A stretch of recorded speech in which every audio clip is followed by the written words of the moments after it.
Hello, good afternoon, everyone. Welcome back for another week of biology. So we will start on lecture 5 today, and I just want to remind you that you do have the Beetroot Lab that's due today. So if you haven't already, please be sure to complete it before the end of today. Right? You would have access to it until 11:59 p.m. tonight. We are actually a little bit ahead of schedule, which is great.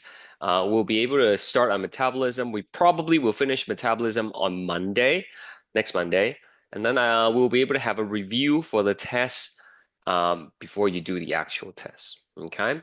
Next Monday will be quiz number 2 as well, which is on lecture 3 and 4, and I'll post the details about them later on today. And then, yeah, like I said, we'll do the review next Wednesday, and no class for Thanksgiving. And then you will have the test number 1, which is on the Wednesday of the October 16th. Also, no class on test days. Okay, so that you can use the time to study and prepare for it. And then you will have 2 weeks off. Sorry, 1 week off um, for engagement week, and then you're halfway done the course. Yeah, so please download a copy of the weekly schedule if you don't already have it. So lecture 5, it's about metabolism, and it is quite a lot of information, and it's kind of complicated to learn it through the PowerPoints, I think. So you can use the PowerPoint slides as supporting materials to kind of complement the class notes that we are taking, but I will be giving you notes for the entire lecture, basically. All right, so uh, let's start. So this is lecture 5, which is on metabolism. Okay, so specifically, we are going to be looking at cellular respiration.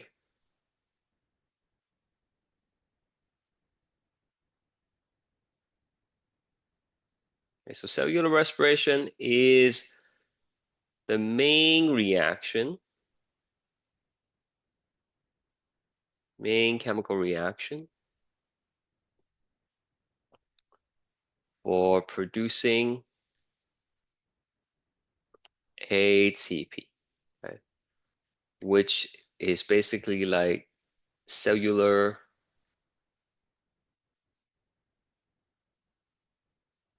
energy. Okay.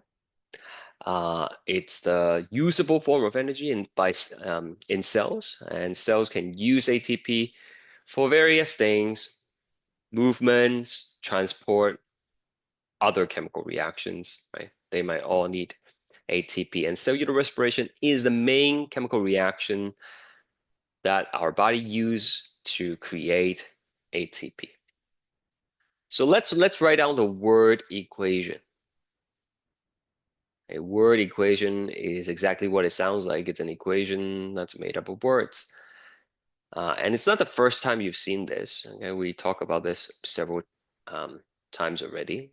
Cellular respiration involves using glucose and reacting it with oxygen. And that's going to produce carbon dioxide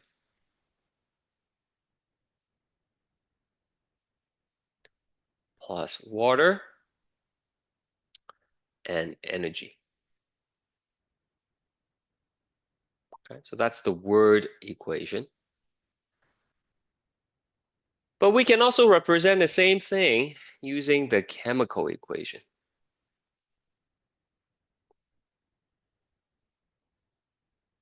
Chemical equations basically use chemical formulas to represent the same thing.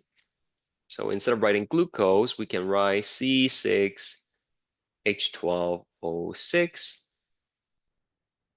plus oxygen, which is O2, You should know these by now from chemistry class, right? Produces carbon dioxide plus water and energy in the form of ATP.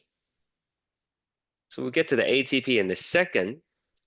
But when we write a chemical equation, it's important that we balance the equation. I was told you guys haven't learned this yet in chemistry, but balancing equation basically means we have to make sure that the number of atoms on the reactant side equals to the number of atoms on the product side. You can think about getting a small box of Lego, you use all the pieces to build a car. Okay, and then later on, you can take apart the whole car and use all the pieces to make a boat. Okay, so the boat and the car are made up of the same Lego pieces. You should have the same number of each type. That's kind of what's happening here when we balance the equation.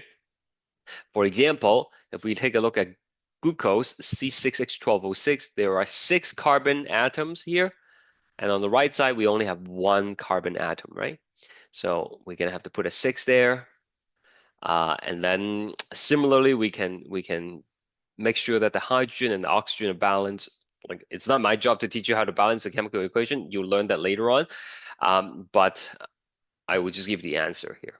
All right. So if you put a 6 in front of all these things, then you will notice if you count all the oxygen, if you count the hydrogen and carbon, they will be balanced on both sides. Okay. So like there are 12 hydrogen here, and then here you also have 12 hydrogen, right? 6 times 2 is 12. So this is the balanced chemical equation for cellular respiration.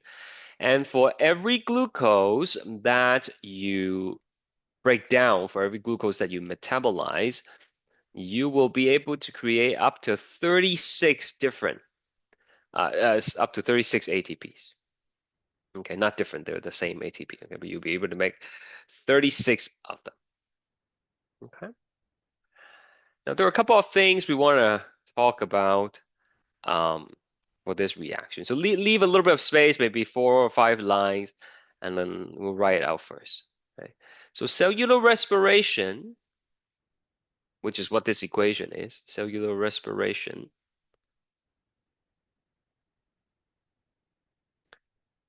is a type of redox reaction.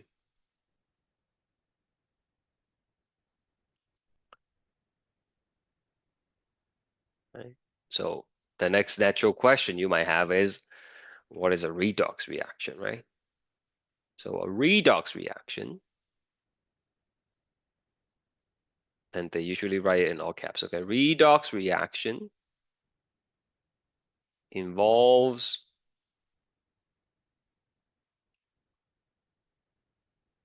transfer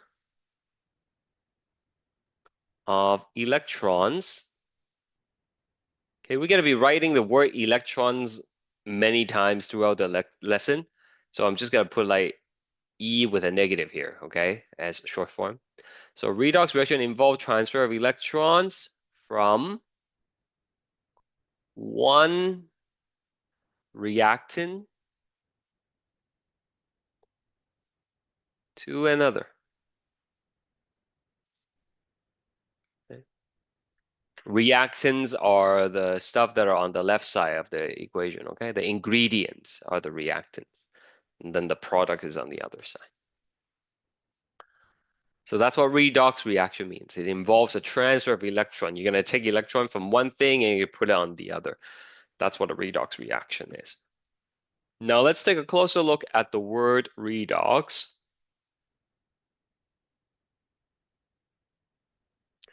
So RED, red, actually stands for reduction.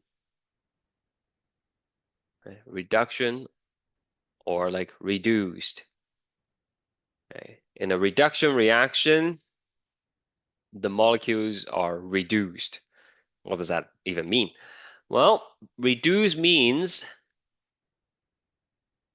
gain, gaining electrons. So if a molecule picks up electron, then we say it has been reduced.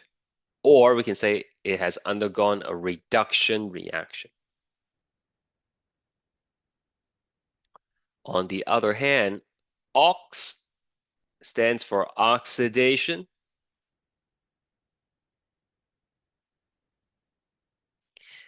or oxidize. Okay, so oxidation means losing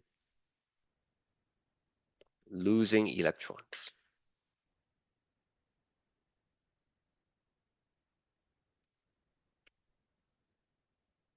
So you can remember uh, oil rig, like those big platforms in the middle of the ocean that extracts oil, right? We call them oil rig. So oxidation is losing electron. Reduction is gaining electron. Oil rig. That's how you can remember which one is which.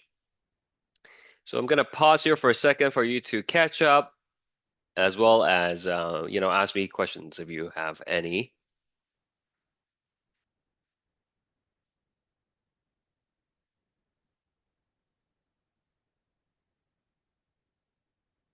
Everybody good?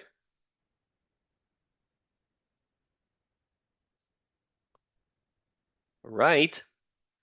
So let's go back to our equation here. This is the cellular respiration chemical equation. And I told you it's a redox reaction, which means one of these things is going to be oxidized, one of them is going to be reduced, right? So I'm going to tell you which one is which. The glucose is going to be oxidized. Okay, it's going to be oxidized into carbon dioxide. Okay, so this is oxidation. And what does oxidation mean? Remember, oil. Oxidation is loss. Okay, losing electrons. So this is losing electrons. Basically, we will be ripping electrons from glucose. And when you have removed enough electrons, it eventually becomes carbon dioxide. Now, where do those electrons go? Well, in a redox reaction, something's going to be losing electrons, something's going to be gaining it. So in this particular case, the oxygen is going to be picking up those electrons. And when oxygen picks up electron, they will become water. Okay? So this is reduction. Reduction. Gaining electron. Right? So in the process of transferring these electrons, energy are given off, and the energy are going to be used to produce ATPs. Okay?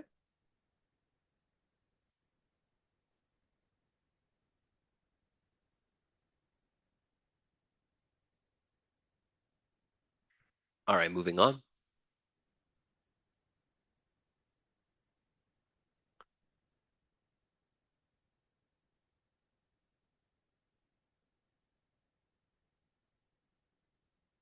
So next part, we're going to talk about the four stages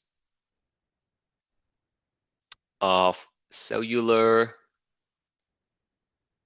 respiration.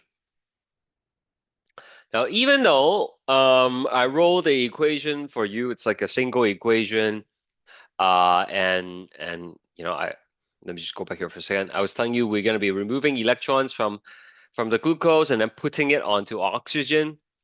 In fact, that doesn't happen in a single step. Okay? The electron does not directly jump from glucose onto oxygen. It has to go through many, many intermediate steps in between. So the whole process is separated into four different stages, and each stage actually has multiple smaller steps in it. And so the reason we need to do this is, as an analogy, you can think of filling up your car with gas, and so you have a full tank of gasoline. Gasoline is basically octane, right? Okay. So when you burn well, not you, but like when the car's engine burn the fuel, burn the octane, it's basically the same reaction. So instead of glucose plus oxygen, you're gonna have like octane, the gas, plus oxygen, and then it creates carbon dioxide, water, and the energy that's generated, it's going to be moving the engine essentially, right? Causing the wheels to turn, and your car is gonna go forward, right? And so, you know, every time you step on the gas pedal, you're basically breaking down a little bit of the octane, a bit at a time, a bit at a time, right? And that, you know, you can take the whole tank and then drive very far, okay, very long distance, right? Doing productive work. On the other hand, if you think about a car, you know, in movies, right? Like if the car gas tank is blowing up, you use up all the fuel in an instant. You release the same amount of energy as you would if you burn it slowly, but instead of doing it over a long period of time, you're doing it instantaneously, combust all the fuel at a time. You get a big explosion, right? It's not very useful, right? You're not going to be able to get the car very far. So in the same sense, we do not want to burn the glucose in one single step in the body. If we do that, it's like blowing up the gas tank. Right? You're going to get a big explosion, but it's not going to achieve much. Okay. In fact, it's probably going to destroy our cells because so much energies are being released instantaneously. So instead, we want to do it a little bit at a time.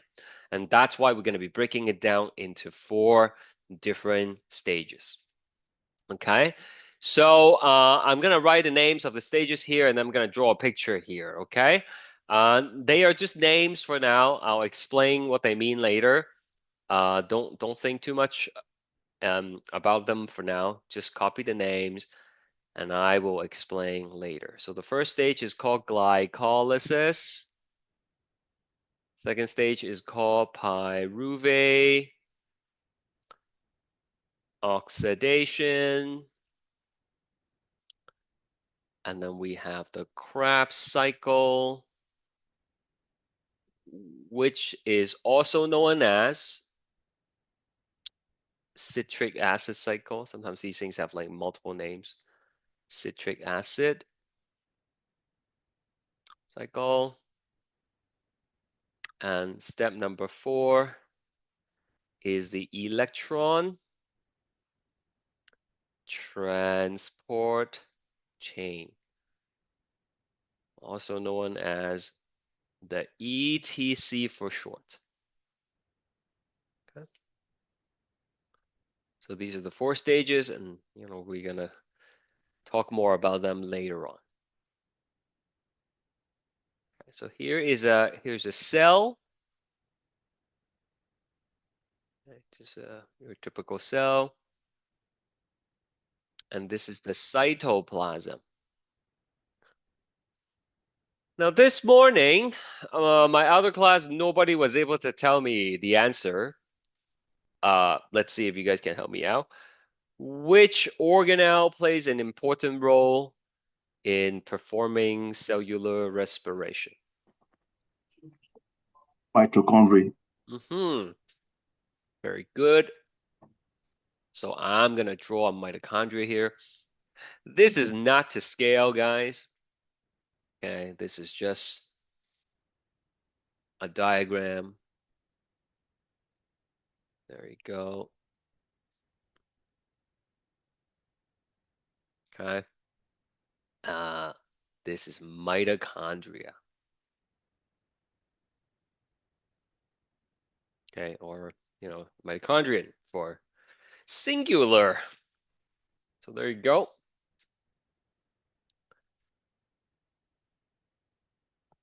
Now, glycolysis is going to be happening in the cytoplasm. All right. And number 2 and 3, you know, pyruvate oxidation in the Krebs cycle, it's going to be happening on the inside of the mitochondria. Does anybody remember the name of the inner portion of the mitochondria?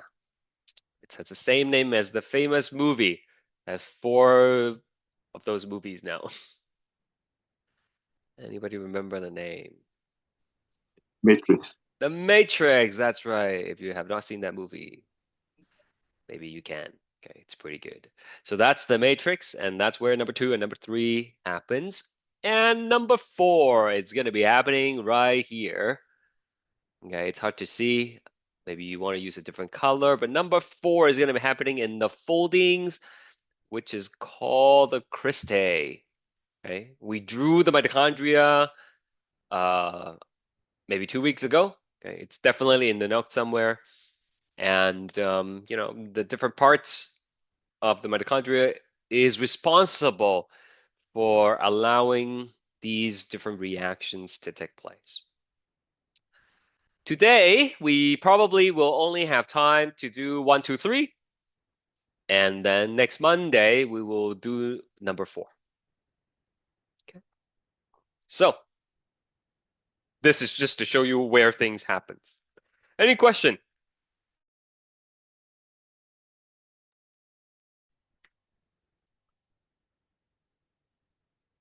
All right. So, let me write something for you first. It might not make sense immediately, but I'll try to explain it further later, okay? So just copy it down first. The first three step is where high energy, high energy electrons. Oh, you don't have school next Monday? Is no, I think we have school next Monday. We're talking about it's next Monday that we don't have school, right? Next Monday is only the 7th. Okay. Next Monday is the Thanksgiving, okay? So we do have class next Monday. So high energy electrons are released from glucose and are captured by electron carriers. Okay. Now, you will hear me sometimes say electron carrier, sometimes I'll say like energy carrier. They are the same thing, okay? Because these electrons that we are ripping off glucose, they are high energy electrons. Okay, so like when you capture the electrons, you're essentially capturing the energy as well. Okay, I'll try to be consistent, okay? But like sometimes I slip and then I say energy carrier instead of electron carrier. It's the same thing for our purpose, okay? So high energy electrons are released from glucose during the first three stages, one, two, three, which are then captured, the electrons I'm talking about are being captured by electron carriers. And then they will be taken to the ETC. High energy electrons are transported to ETC for ATP production. All right?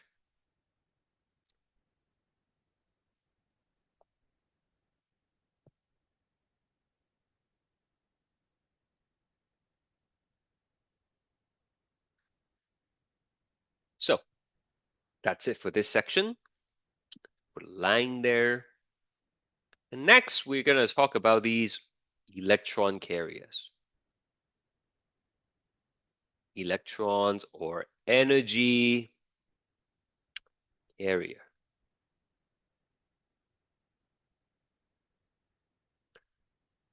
There are two types of electron carriers that I need you to know, and I'm gonna color code them. And I hope you're copying the notes like with some colors, right? Just get one. Well, I don't have it with me right now. I have one in my backpack. Just get one of those pens that have like four colors, and then that's more than enough for most of these things. Okay, so um, we have NAD plus and FAD. Okay? Never mind what they stand for. The name is like super long and it's not important for our purpose. You just have to know that they are energy carrier. Okay? They're electron carriers. They capture these electrons and then their job is to transport them to the ETC. All right. So uh, they, as in these two things, capture electrons released from 1, 2, and 3, as in stage 1, stage 2, and stage 3, then transport them to the ETC, to the electron transport chain.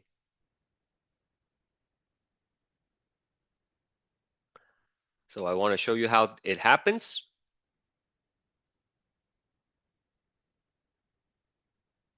Okay, so NAD plus will become NADH if you add electron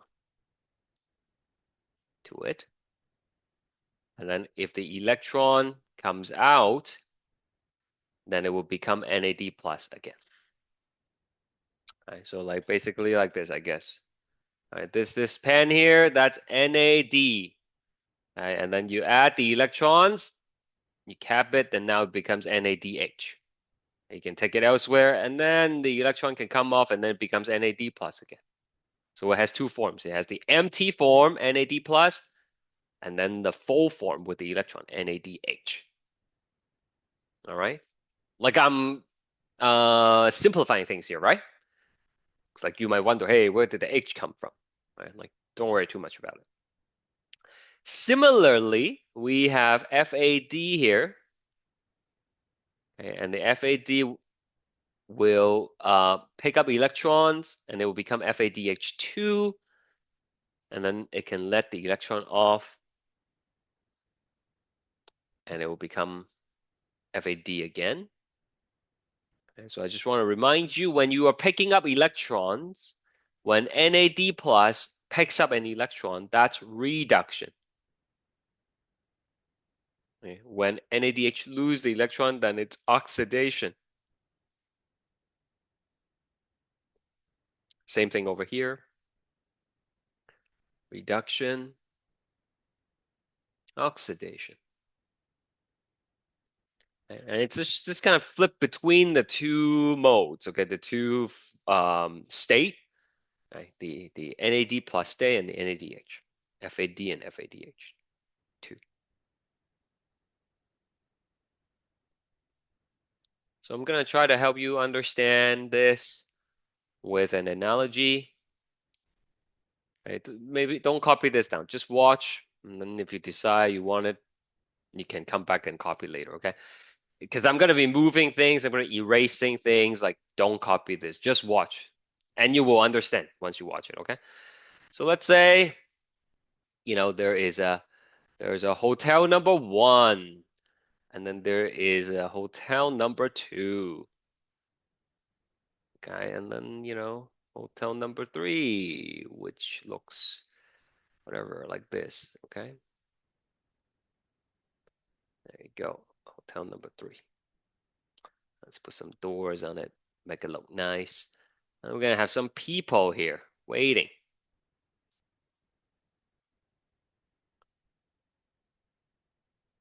Okay. Again, don't copy this down, just watch. I am pretty confident you will understand once you watch it. You don't need to draw it out. Okay, so this is the try my best here with my drawing here. This is the airport, okay?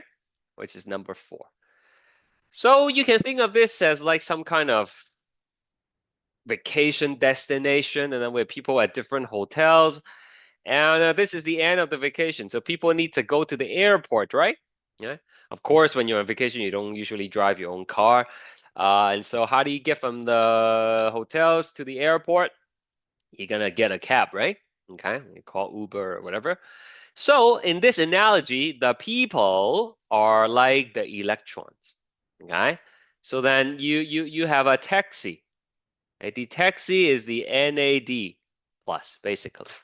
Right? So what's going to happen is the taxi is going to go to, either the first hotel, second hotel, or third hotel, and then it's going to let the people get on. Right? People's going to get into the taxi. Right? Now, how do you know, like before Uber and everything, right?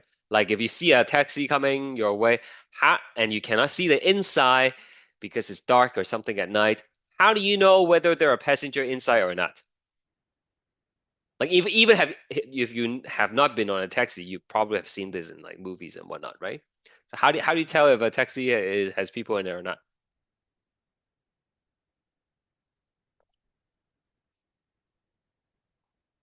Nobody knows. Yeah, the light, right, Sophia? Thank you. Yeah, the light at the top, okay? If you don't know what the light is, Google it, okay? There's a light on top that will say occupied if there are people in it, right? So this is what happens. The NAD plus, it's like the empty taxi. But as soon as the people get on, as soon as the electron gets on, it's like, okay, let's switch on the light. Then it's going to become NADH now. Okay, so this is light on with people in it, with electron in it. Okay, and then it's going to take them to the airport, which is the stage 4. It will let the people off. Okay, so people gets off. All right, and then once the people get off, the taxi is free again, so it becomes NAD plus again. And then it's going to be able to go back to, like, doesn't have to be the first one. It could be stage 2 or stage 3. It's going to pick up more electrons. And basically it just goes back and forth and shuttle people, right? That's what the electron carriers do. Same thing for FAD, right? With one minor exception. FAD can only go and pick things up from stage 3. Right? You don't have to write down now. I'll remind you when we get there. Okay. So FAD will go back and forth, pick things up, drop things off. Same thing with NAD, right? Back and forth, back and forth, back and forth. Okay. And the plus version and the H version, it's basically like empty or full. Does that make any sense to you guys? Any questions?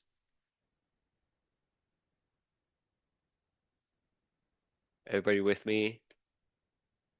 Yeah, thank you, thank you. All right, so I'm gonna erase this. You don't need it. It was just to help you understand. There is a similar illustration in the PowerPoint. Um, should you need it? Yeah, the FAD does not have a plus. Okay, like I know, right? Weird, but we don't have to worry about why. Okay, it's some chemistry stuff that we're not gonna discuss. Okay, but yeah, it's not a mistake. There's no plus here. And also not a mistake, this is H2 and this is just H, right? So I know it's not really good for me to just tell you to remember them without fully understanding, but we try to keep things simple here without making it too complicated. It's already complicated enough. So that's it. Oh, sorry, let's not draw a line yet because there's one more thing I have to tell you. What is the point of taking the electrons to the ETC? Right? What did we write down? Let's go back and see. Right? High energy electrons are transported to the ETC for ATP production. That's the whole point. The whole point of burning glucose is so that you have ATP for the cells to use, okay? For the muscle to move, for the heart to beat, for the brain to think, right? All those things requires ATP. So this is important. Important. Important.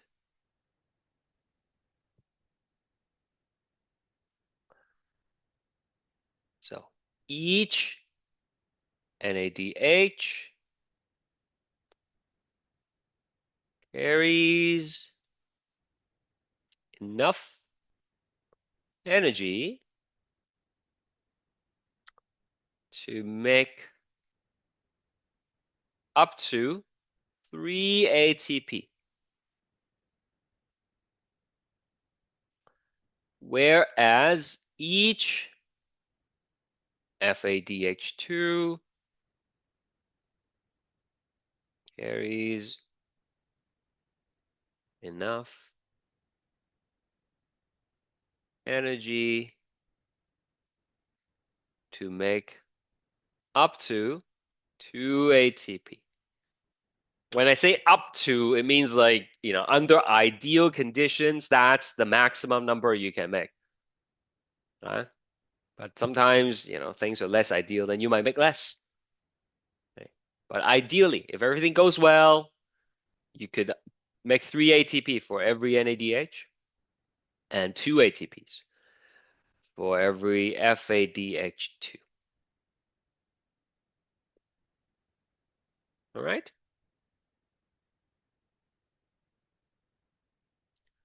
So that's pretty straightforward, I hope. Give me 1 second. I have to copy something over for you.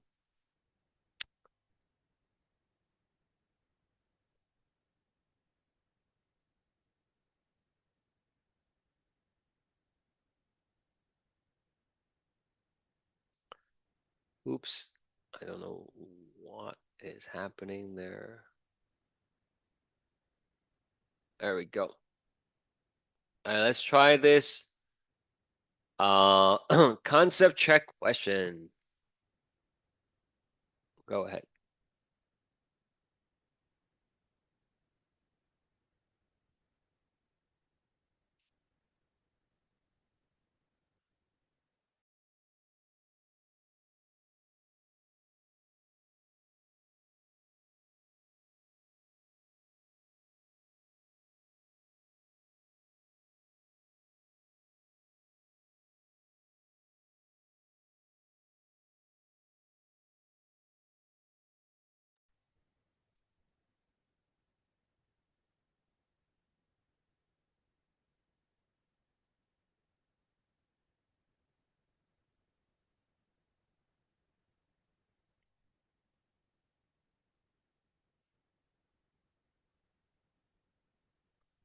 Right, so I have five, six answers here.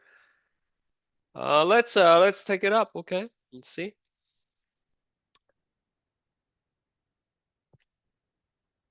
Under ideal conditions, what is the maximum number of ATPs that can be produced by 4 NADH and 3 FADH2? Okay. So 4 NADH, uh, well, according to the important note here, each NADH can make up to 3 ATP. So if you have 4 NADH, you're gonna have to multiply it by 3 ATP per NADH, which is 12 ATPs, right? And then for the FADH2, we're going to multiply by 2 ATP per FADH2. Okay, like don't try to understand like why. It's just the way it is. Like people did experiment and they found out, oh, that's how much they produce, right? It's based on, observations, right? It's just the way it is. And so, 3 times 2 here is 6 ATP. So 12 plus 6, it's 18. Answer is A. Okay, a lot of people chose C here. Have I convinced you why it is not C and it's A? Okay. Like, is there some misconception here that you want to ask me? You can't just add them up, right? Because these are not ATP. They have the electrons to make ATPs, but they themselves are not ATP, right? So hopefully that makes sense. All right. So there will be some questions like that on the test. All right, so that's that. Let me see what else we have to do. Okay, another note. This is the title is two different ways. Two different ways to produce ATP.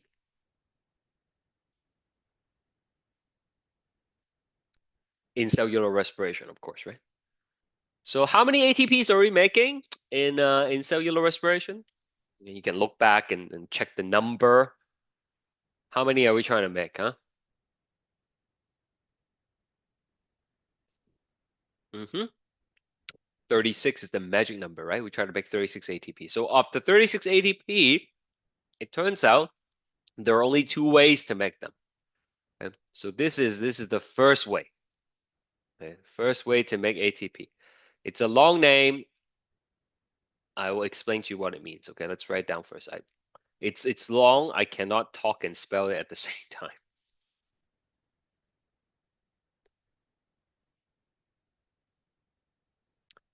Okay, so it's called substrate level. I think there's a dash there. Substrate level phosphorylation. Okay, substrate level phosphorylation. So let me explain what that means. To phosphorylate something means to add PO4 to it. Okay, PO4, as you should know by now, is phosphate. So to phosphorylate something is to add a phosphate to it. Okay, so I'll use P like that to represent phosphate.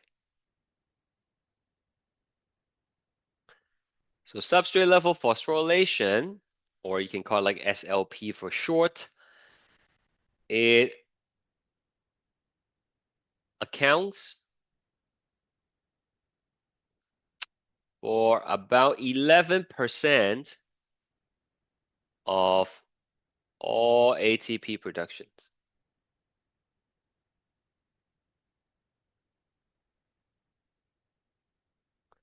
In cellular respiration.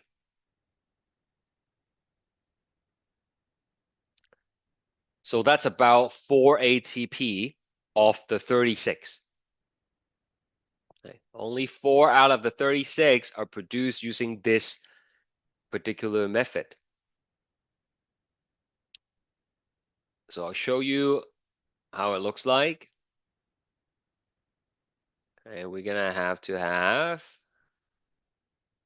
an enzyme. You should be quite familiar with the concept of an enzyme by now. It is a protein that helps catalyze chemical reactions. So there's an enzyme and it has two slots to fit things in. If you recall from the protein lesson, the things that goes into the slot, we call them substrate. So there are two things we need to fit in it. And we're going to fit in a donor molecule. And this is a donor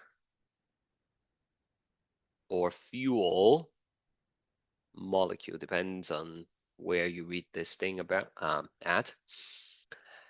So the donor or fuel molecule, basically, as the name implies, is a molecule that has an extra phosphate. Well, not like an extra phosphate, but like it has a phosphate that it can donate, that it can give away. Okay, it doesn't mind passing the phosphate to something else.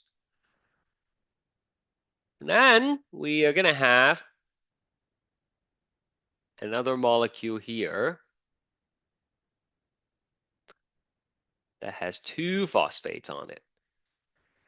Does anybody remember when you use up the ATP, what does it become? When you spend the ATP afterwards, what are you left with? That's correct, Elvis. It's the ADP. So here we have an ADP.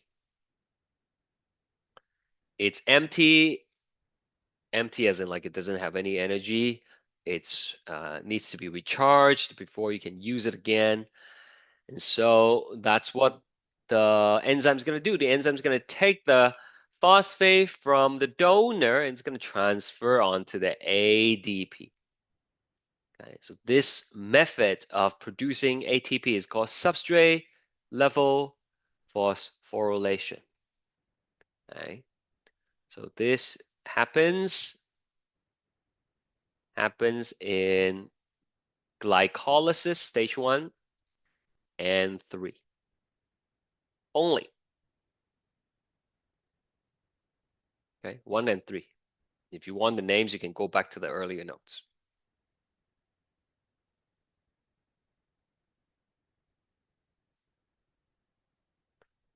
So I'll write down the description. An enzyme transfer PO4 from a donor or a fuel molecule onto ADP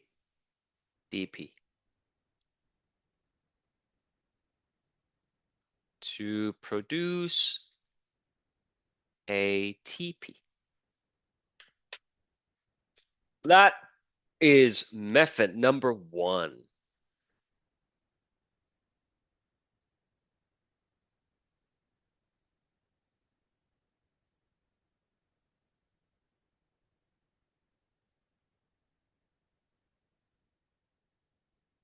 Oops.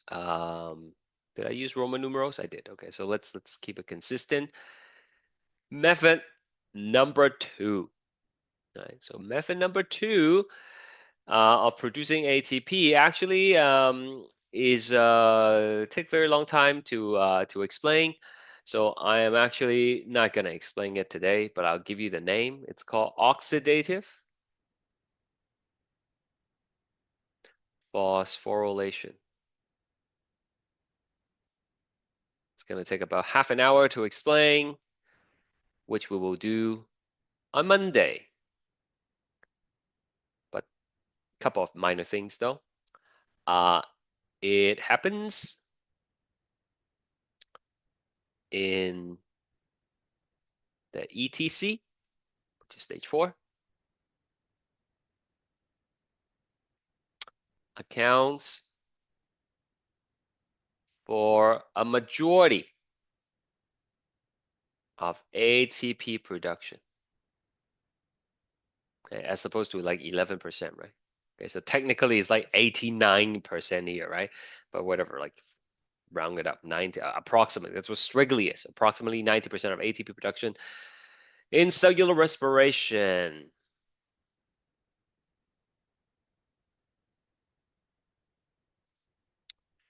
Okay, so happens in the ETC stage 4, which happens in the crystal. That's all we're gonna write for now, right? Because as I said, it will take quite some time to explain.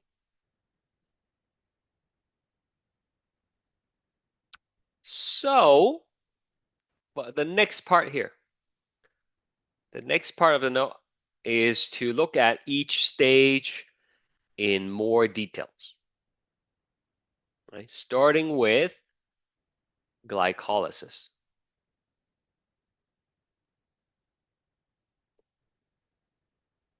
Okay. I'm not gonna ask you to explain these things on the test, okay? You just have to understand like a overview of what's going on. I know. I was saying, right? Like 11 plus 90 is like 101. I know, but like technically this is 89.99999, right? But like it's, not a nice number to remember, right? That's why I round it to 90. Okay. So, yeah. All right. Glycolysis. Does anybody remember where glycolysis is going to be happening in the cell? We wrote it down earlier. Just want to see if you remember. When I say did you remember, I don't mean like try to record, right? Like try to go through your notes and find where the answer is. It's just helping you to, internalize some of these things. That's right, it happens in the cytoplasm. It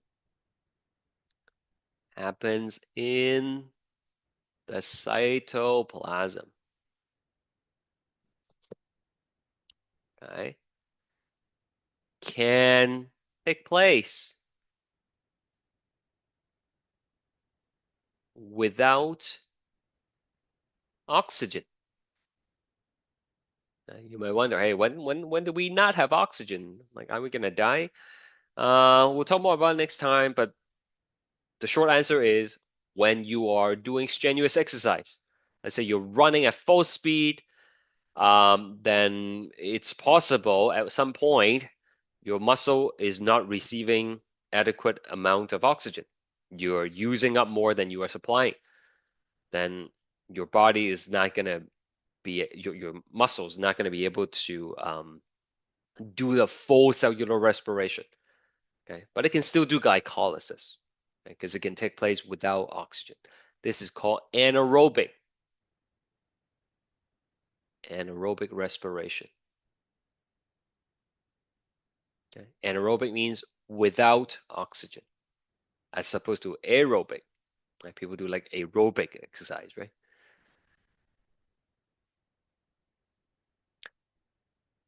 Okay.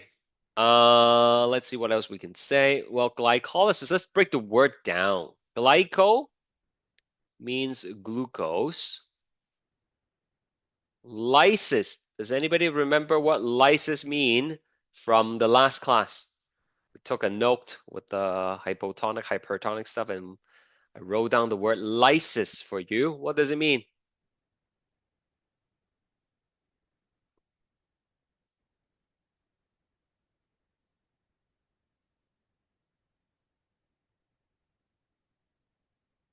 No?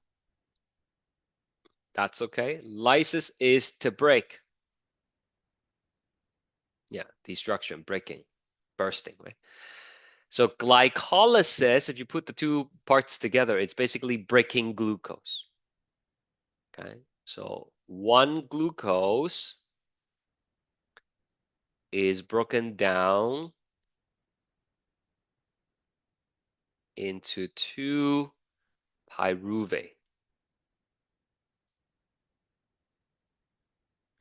Pyruvate is same as pyruvic acid. Sometimes like you will see people put the acid in the end. For us, it doesn't matter, okay?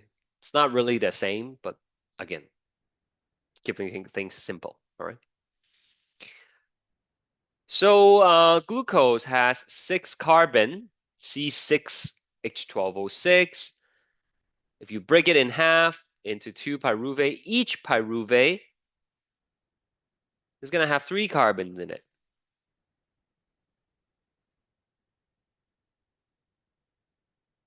All right.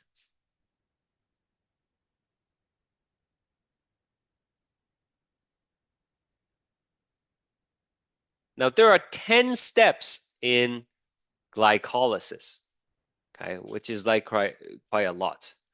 Uh, these are the 10 steps, which, you know, you're not going to have to memorize it, obviously, okay? But I just want to show you that it's not one single reaction. There are like 10 reactions in it, okay? But the key thing is you're going to take glucose, and after that 10 steps, you're going to get two pyruvate. Of the 10 steps, you know, it's separated into what we call energy investment phase, okay, which is kind of like, step 1 to 5. And then you're gonna have energy harvest phase. Some people call it the energy yielding phase. Same thing. Okay. You probably have heard the phrase, it takes money to make money, right? Like if you put money into the bank might pay you interest, right? So you put, I don't know, like $1,000 in, then you get, you know, $10, $20 back as interest. That's investing and then getting money back. It's the same concept here. Rather than just harnessing energy directly from glucose, you have to invest a little bit of energy. In fact, if you remember from, don't draw this, in the beginning of the lesson, not today's lesson, but like in the beginning of the course, I guess, we talk about how there is energy that you have to invest. It's called the activation energy, right? Energy that you need to invest before a chemical reaction can happen.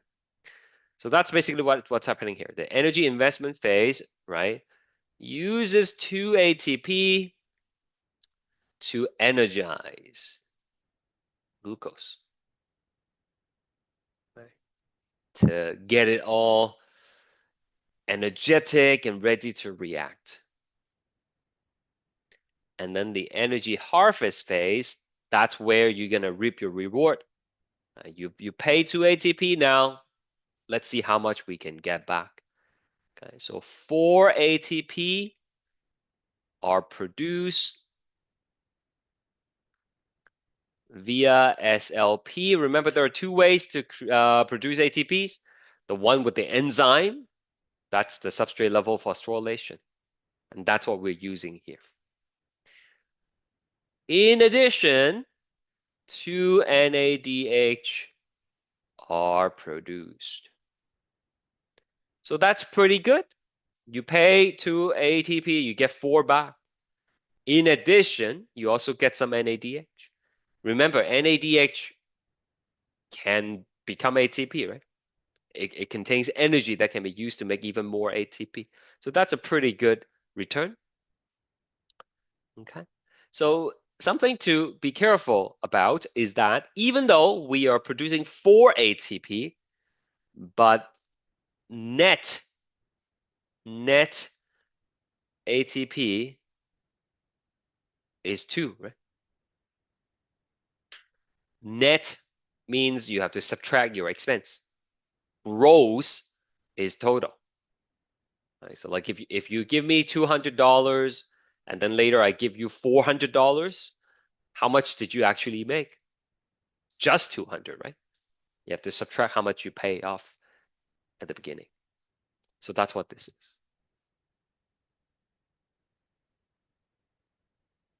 Questions?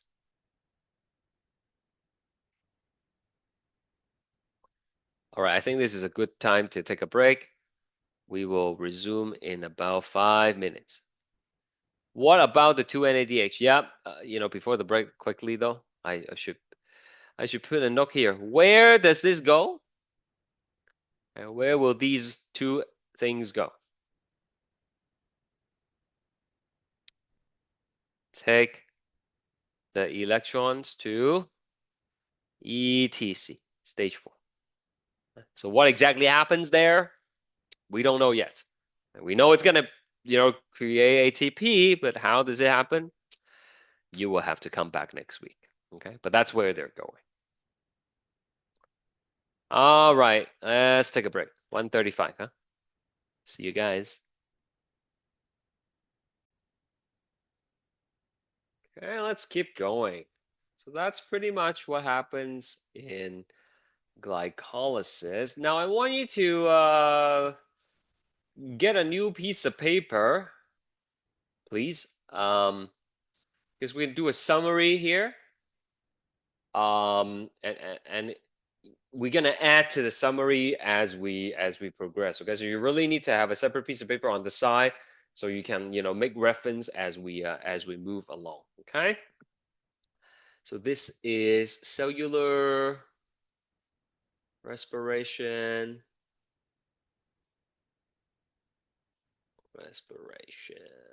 Summary.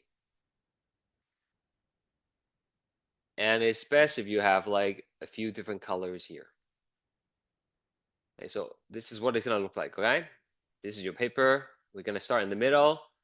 Okay, we're gonna split it up, and we're gonna do here, and then we're gonna go have a circle and a circle. That's basically what it's gonna look like when it's done, okay? So plan your space accordingly. All right, so let's start with glucose right here. Glucose. How many carbon does glucose have again? Like, I mean, you don't have to tell me. Just think about it in your head. Okay, thank you for telling me. Yeah, that's fantastic. 6 carbon. Okay, and what we're going to be doing is we are going to be investing some energy. Okay, so we're going to actually take 2 ATP. We're going to invest it. We're going to give it to glucose, charge it up, make it energized. And then we're going to get like 2 ADP afterwards, right? Because when you use ATP, they become ADP. So this uh, is the energy investing phase, energy investment phase. Okay, there's a question. Can we say glycolysis equal to SLP? No, no, no. Okay, glycolysis is the first stage of cellular respiration. The ATPs that you make in glycolysis is made by SLP. Okay, it involves taking the enzyme, transferring it from a donor. All right. So it's gonna split it up into um, into something which we don't have to worry about the name, but ultimately, what's gonna happen is you will get the pyruvate,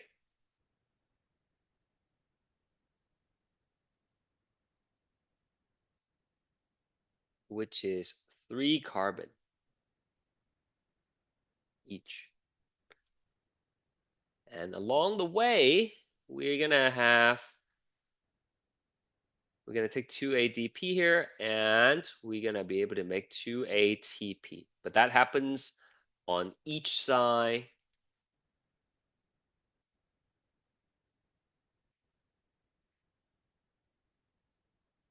Okay, and then I'm just gonna put a reminder here.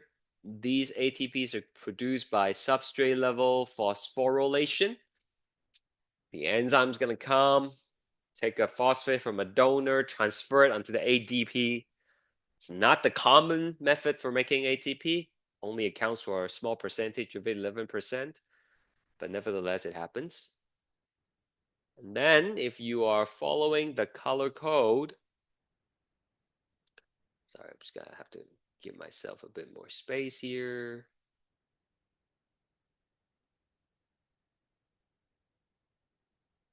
Okay, and then we're gonna have the NAD plus picking up high energy electrons, and then it's gonna become NADH.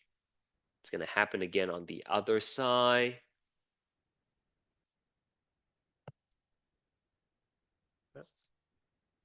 So this whole thing here that you're seeing, that's glycolysis. And it happens in the cytoplasm. We have the energy investing phase.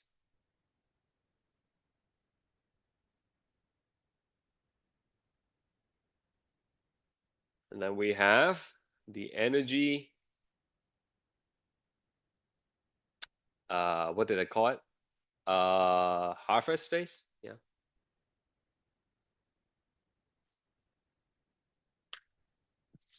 So that's what we've learned so far. Questions?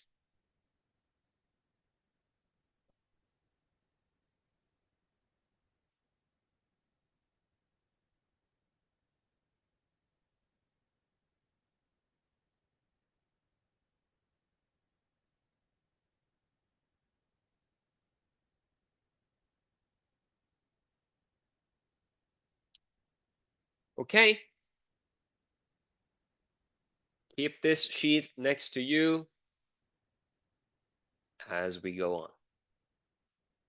So that's step number 1, stage number 1. Stage number 2, it's called pyruvate. Pyruvate oxidation.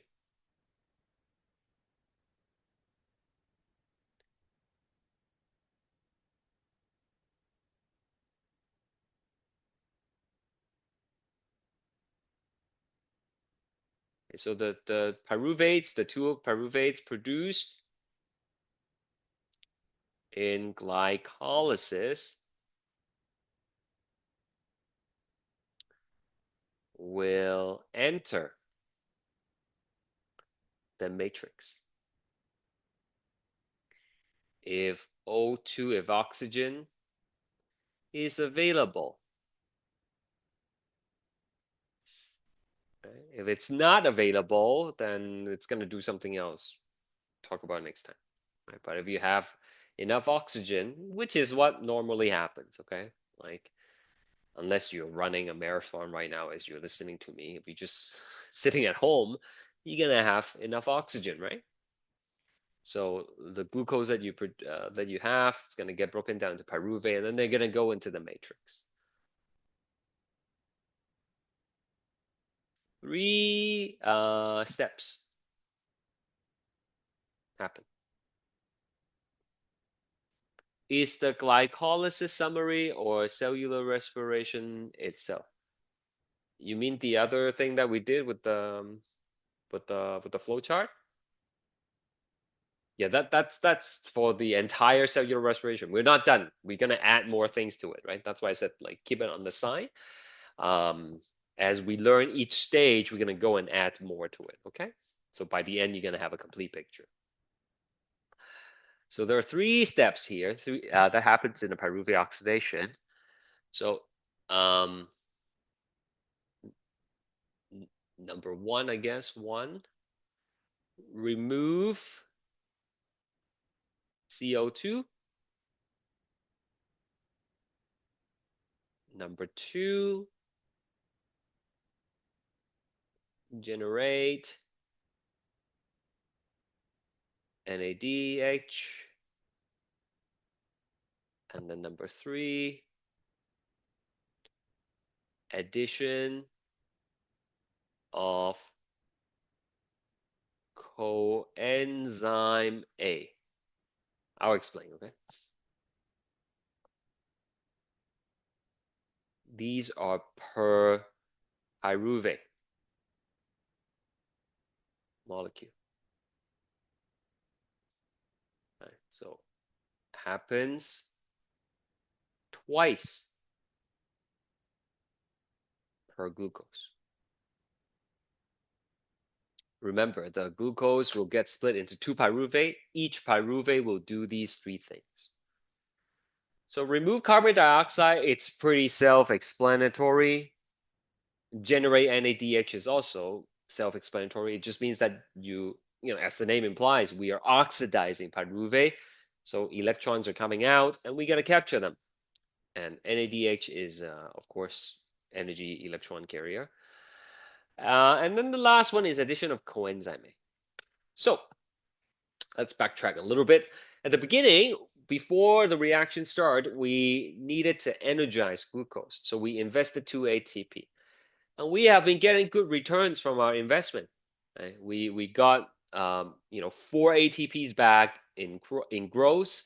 In addition, we got NADH, and here now we get even more NADH back. So the return has been pretty good. And by now, the molecule is kind of like out of juice. It's not really energized anymore because we have been, you know, harvesting it, so to speak, right, for so long. And so that's what coenzyme A is needed. Okay? The addition of coenzyme A will re-energize the molecule for more reactions. Okay. Otherwise, the molecule is like not energetic anymore. You can't do anything with it. So let's charge it up a little bit. Let's invest a little bit more. And then we're gonna be able to create even more ATP from that. So that is stage number two.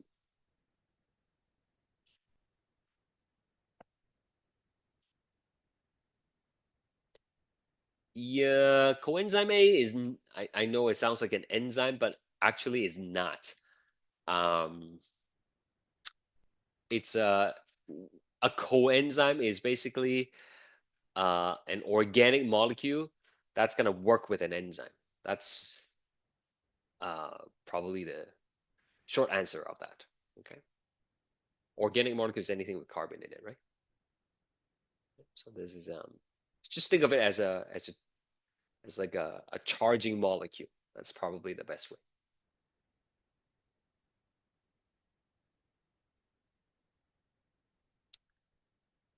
Usually you don't hear a teacher say this, but I would recommend not looking these things up on the internet, okay? Just go through the notes, watch the recording again if you need to, or read the PowerPoints, okay? Because I am keeping it simple for you. If you go watch it on the internet, you're gonna get more details than you need, and you know that might not be a good thing. It's gonna be information overload, perhaps. Okay, but by all means, if you want to look it up, look it up. I just don't really recommend it. Okay. All right, moving on. So, what happens to these pyruvate? Well, each pyruvate will undergo pyruvate oxidation. Each pyruvate will undergo pyruvate oxidation. Specifically, we are going to have three things done to it. Number one, we are going to remove carbon dioxide. How many carbon dioxide are we supposed to get from cellular respiration? Do you remember? Six is correct. That's right. So far we only created two. Four more to go later on. Next, we're going to have the NAD plus coming up to pick up the electrons, pick up the passengers, right? To take them to ETC. And this happens once for each pyruvate. Okay, if you want, you can say like to ETC, right? Just for yourself. I'm not gonna write it. You can write it. And then the last thing is to recharge the molecule by adding coenzyme, coenzyme A.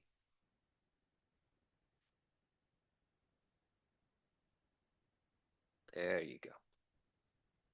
And these three steps is part of pyruvate oxidation. It's really hard to write sideways on the computer, so it's a little bit messy, extra messy than than normally.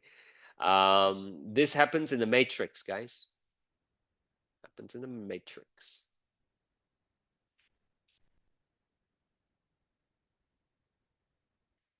So uh, pyruvate has three carbons because we split glucose in half. After going through these steps, after removing a carbon dioxide, how many carbons are left? It's not a trick question. I just want you to keep track of the carbons. Three carbons. You remove a carbon dioxide. Two would be left, right? Three minus one is two. So the molecule that you get in the end is called acetyl-CoA. Is just a name. Don't think too much about it. Two carbons. They name things strangely in biology a lot of times. Actually, this is more like chemistry than biology, but it's biochemistry. So you get this thing called acetyl-CoA. That's it for stage number 2.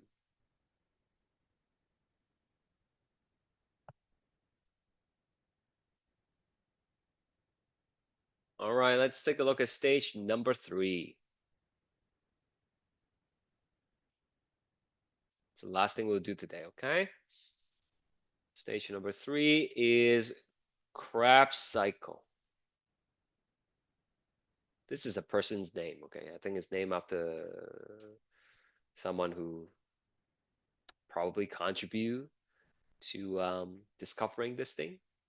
It's also called the citric acid cycle. By the way, this is happening in your body right now, right? In trillions of cells in your body producing ATP. So this continues to happen in the matrix. We were already in the matrix from step 2. It's going to keep doing more reactions in the matrix.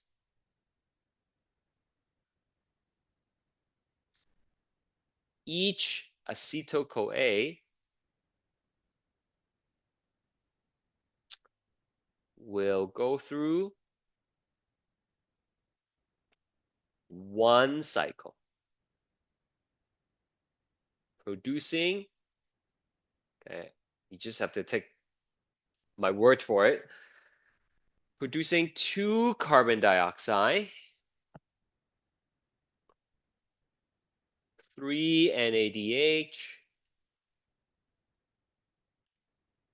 and 1 FADH2.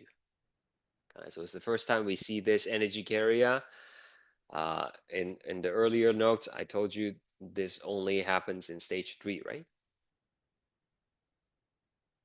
However, maybe I'll use orange here. Per glucose, per glucose is going to be 2 cycles, right? Because as you know, each glucose becomes 2 pyruvate, each pyruvate becomes acetyl-CoA, and then they will do their own Krebs cycle, right? So you're going to produce 4 CO2, 6 NADH, and 2 FADH2. Okay, so I just want to emphasize these stuff, it's per cycle, per Krebs cycle. And then this is per glucose. It's basically multiply everything by 2.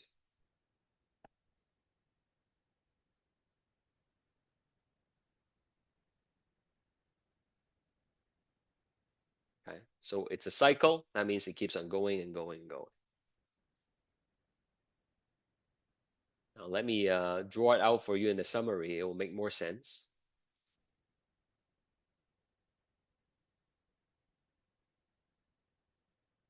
I'm just waiting for people to catch up.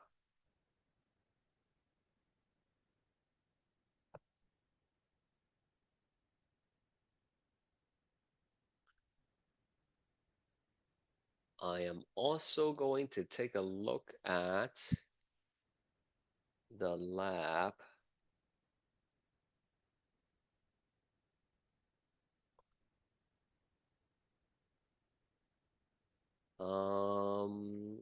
Okay, I received 16 now. That's not bad. That's pretty good. All right, let's keep going here. Let's go back to the summary.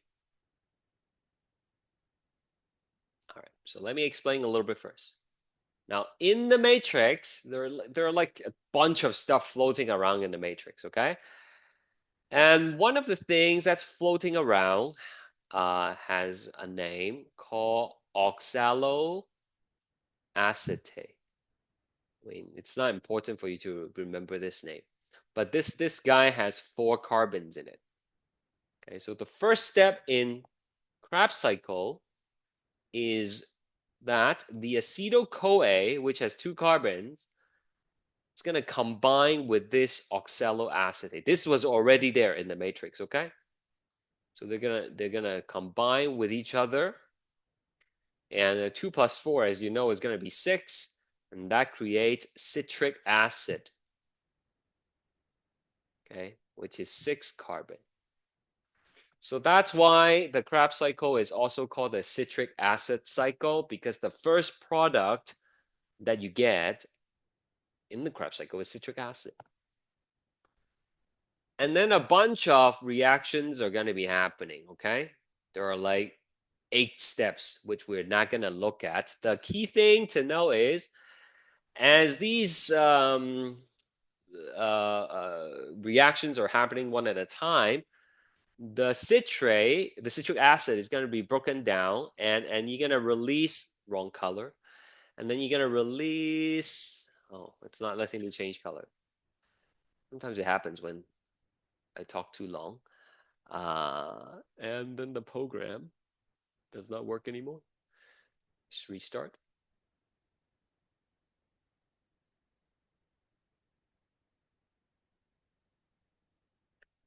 All right. Let's see if we are back in business. There we go. So what's going to happen is you're going to break it down, and it's going to create 2 carbon dioxide. Okay, 2 carbon dioxide. Now, again, I'm simplifying things here, but the key thing to see in this note is that the sixth carbon in the citric acid, if you remove two carbon dioxide, then it's 6 - 2, which brings you back to 4, right? And that's how you recreate the oxaloacetate. Okay, and then it's ready to combine with another acetyl-CoA, and then it's going to be 6 carbon again, and then you can release 2 more carbon dioxide, and that's why it's a cycle. Right? It just keeps on spinning continuously. Now, what else are we going to be producing? Well, we are also going to be producing 3 NADH. So 3 NAD plus comes along, and you're going to get 3 NADH. We will also be producing 1 FADH2. And I actually forgot, I just remember that I forgot to write this. You will also be producing 1 ATP, sorry. And this is by substrate level phosphorylation. Okay, I'll add it back to the notes in a second. But that's going to be 1 spin. Right? So in the process of doing all these reactions, you ultimately regenerate the 4-carbon compound, and it's ready to combine with the 2-carbon again, and it's just going to keep on going and going. All right, so what I'm going to do is I'm just going to copy and paste. Okay. This is going to happen right here. It's the same thing, okay? It just happened twice. So let's take a closer look. We have we basically generated the 6 carbon dioxide, right? So 2, 4, and then 6. So by the end of the Krebs cycle, glucose is completely gone. Glucose is completely broken down into carbon dioxide. You've removed all the electrons you are able to from it. It's fully oxidized. Okay, so all those electrons that you ripped from glucose, they are temporarily stored in either NADH or FADH2. So I just want to go back to the note here, and I just want to add this extra thing, plus 1 ATP here, plus 1 ATP.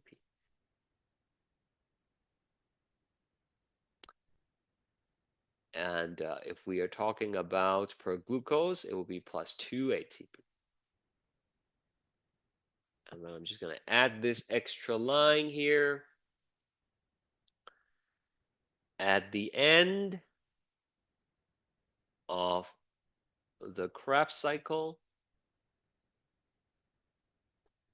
glucose is completely oxidized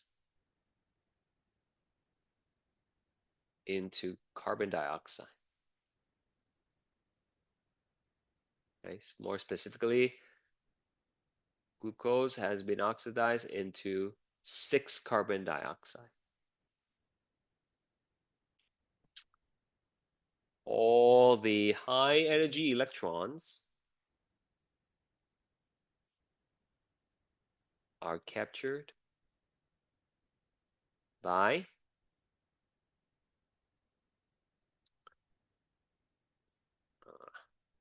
NADH or FADH2. Mostly NADH, right? That's a wrong blue.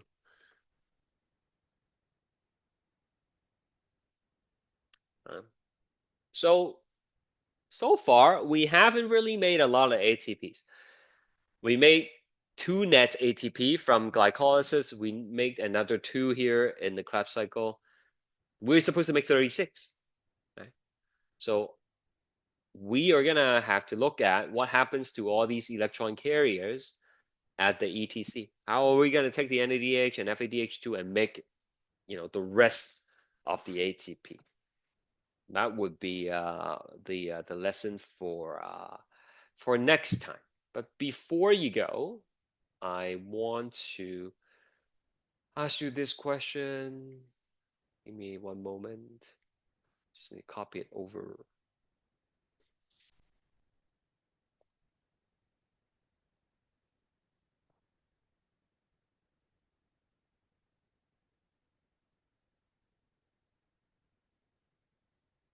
There we go. What is the maximum number of ATP that can be produced with 5 turns of the Krebs cycle? So not just like the direct ATP production, but like if you count all the NADH and FADH2 as well, how many ATPs are you going to be able to make, right? So let's take a closer look at this. All right, so 1 turn of Krebs cycle, right? If you have the note that we just the summary next to you, tell me how how many ATP from 1 turn. Right, let's just do ATP first. How many ATPs from 1 turn?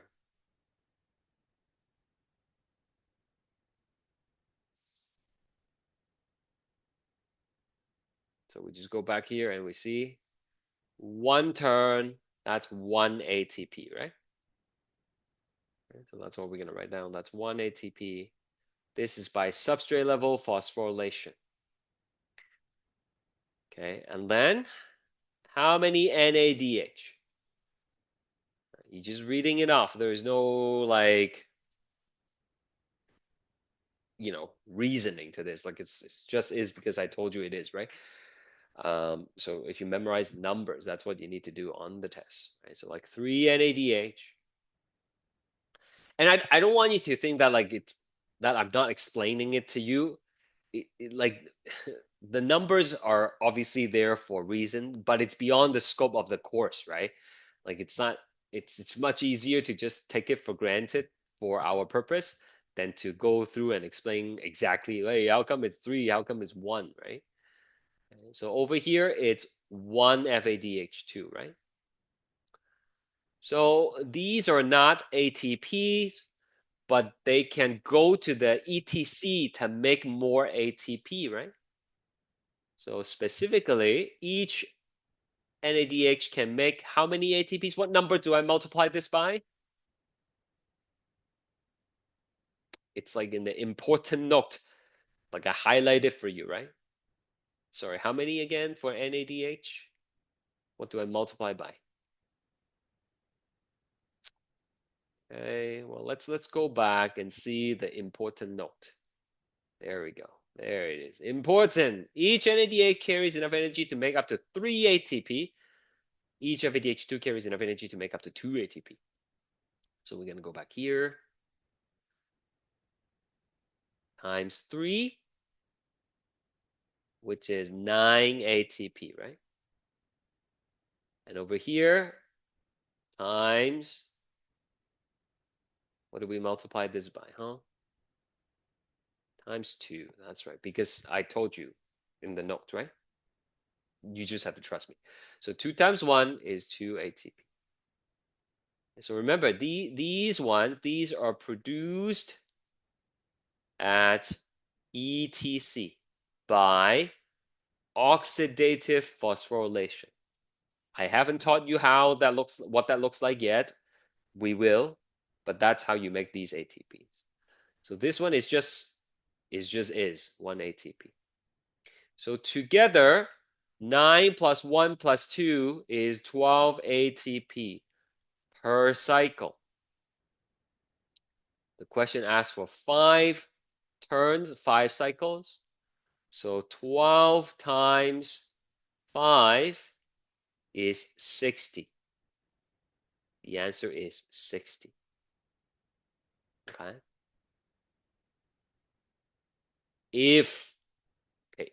Listen, if the question asks for 5 glucose, if you have 5 glucose, how many ATPs can you make from Krebs cycle? Then the answer would be 120. okay? Because each glucose will go through the Krebs cycle twice, right? So that's why it's going to be double. But this one is only asking for 5 turns of the Krebs cycle. And that is where we will end for today. Right? It's a very heavy lesson. Please don't wait until the end to study it. I know you still have to prepare for quiz number 2 on Monday, but don't forget about this stuff either. All right. Thank you. Have a good day, guys. See you next time. Yes, I have a question, Vincent. Sure. Yeah, go ahead, please. Yes, for the quiz number two, what are the chapters